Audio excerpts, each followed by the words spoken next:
Hey folks, Guns Gear on Target Trading out here in Oregon.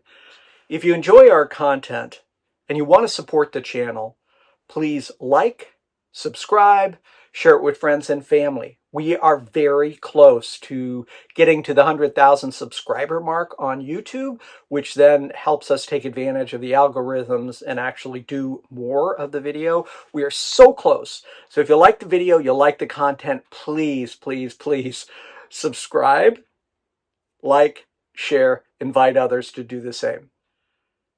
Been quite busy with some other things, other projects, have not posted in a while.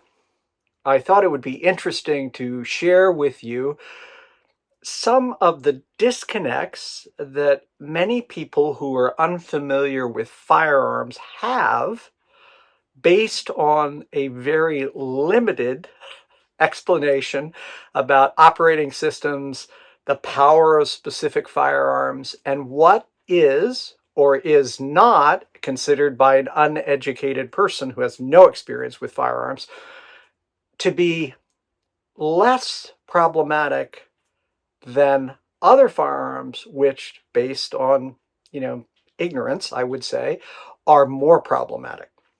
So I have a friend.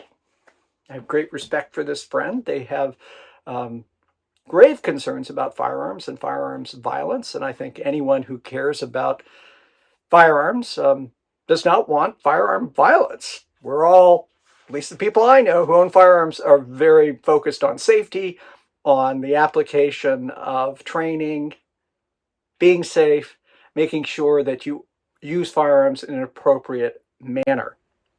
This person was concerned about powerful firearms. And I asked this person to define what powerful meant. This person said, "I know it when I see it." I said, fair enough. Let me show you some firearms and you tell me which is more powerful and more dangerous. These are the firearms that I showed this person. I showed this person a Smith & Wesson M&P 1522. We didn't talk about caliber at this point. I just said, what do you think of this? And this person said, oh, that is an assault weapon and that is dangerous. Fair enough. That's an interesting perspective. I was far more interested in the person's perspective than educating this person, which I did after the fact. But the 1522 was dangerous and very powerful. I then shared with her the battle rifle of World War II, the M1 Garand. Asked this person, how do you feel about this long gun? She said, well, it's definitely less powerful because it doesn't have a detachable magazine. She called it a clip. Fair enough. I said, how about this? And she said, well, does it have a detachable clip? And I said, no, it actually has a magazine that, without modification, is not detachable. Well, that doesn't look quite as bad as the first one you showed me, the one with the plastic and that was black. That's an AR15. Yeah. Interesting. I then thought I'd continue the discussion and ask this person, looking at the size of this for the M1 Garand 30-06 versus this, which has more power? The comment was made, those bullets are bigger. I said, well, it's a cartridge. The bullet is only the top part, but yes. And this is a clip. And then I said, what about this intermediate cartridge, 7.62 by 39? Which one of these? The person said, well, now that the bigger one looks like it's more powerful, it actually has a bigger bullet hit. Fair enough. I said, this versus this. I said, well, this, the 7.62 by 39. We then talked about the inherent power of a cartridge, the velocity and speed of that particular bullet once it's fired and it travels through the barrel, and its velocity and how that velocity impacts whatever it is it's shot with it. We went back to the aesthetics of the rifle, or the rifles that we discussed, and this person's perspective was, I feel safer though with the fact that it has wood on it and it doesn't have a detachable magazine. He said, okay, well, under what magazines are acceptable? Well, they're okay if they only have 10 rounds. I said, okay. Stripper clip here for the 7.62 by 39 or 8-round end block clip for M1 Garand. One has 10. Is that less powerful than if I were to have 11 or 12 of the smaller bullets, or 15 or 25? What actually is the real danger? She said, well, you can reload the magazine. So I gave her an empty mag and I said, well, show me how to do that. Well, I don't know how, but I've been told you can they just fire as many times as you press the trigger.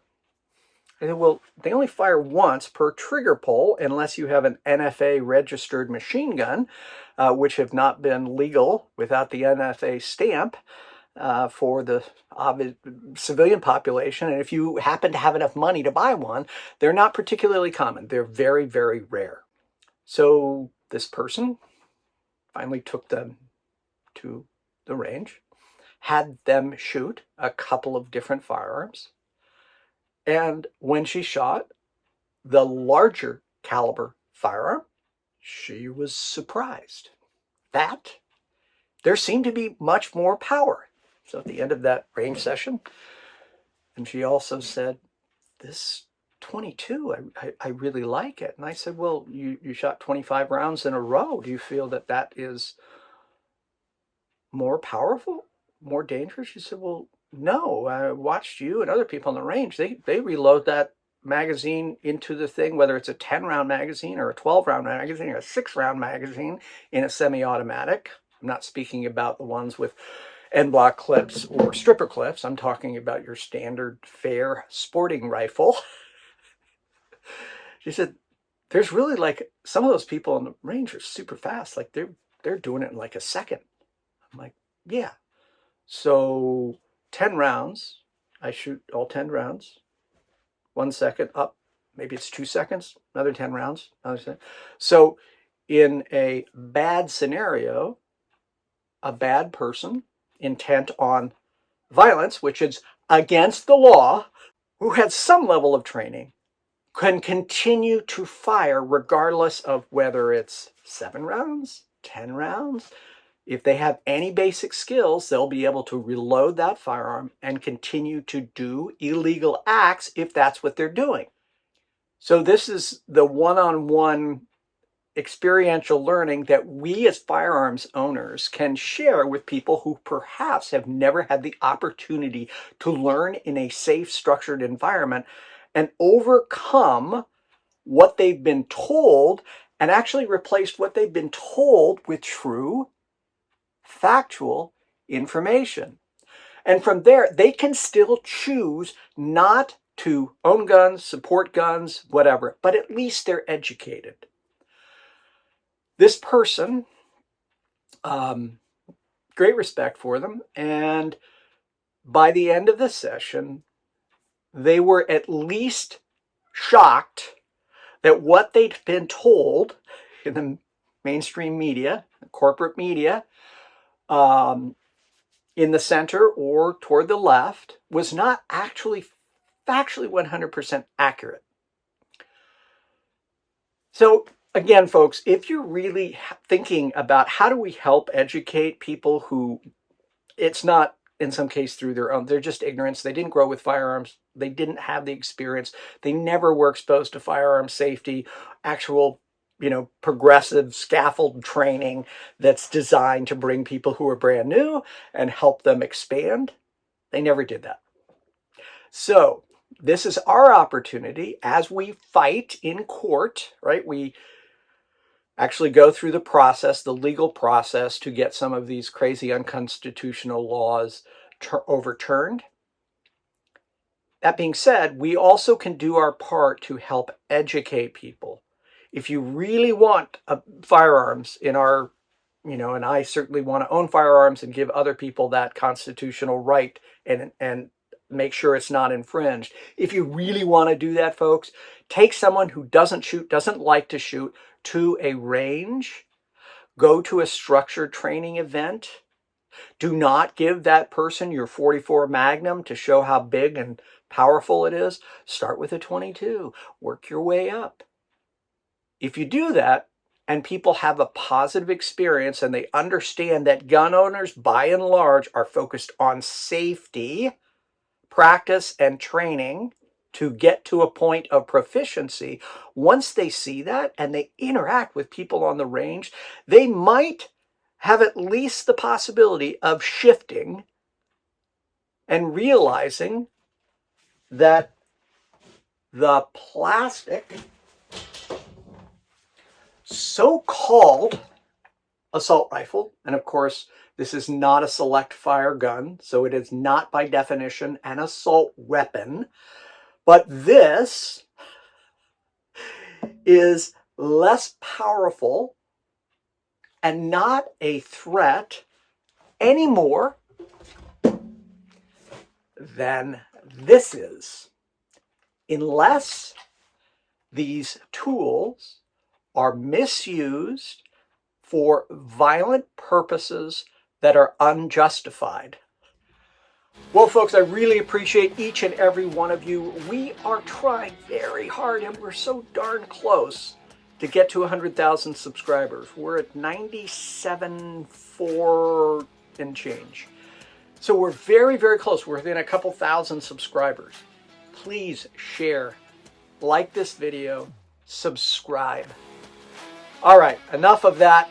Thanks so much for watching. We'll be getting back into our more regular post of content, sharing ideas, thoughts, training tips, reviews of firearms, and all the rest of it. Thanks so much. Finally, and as always, stay safe.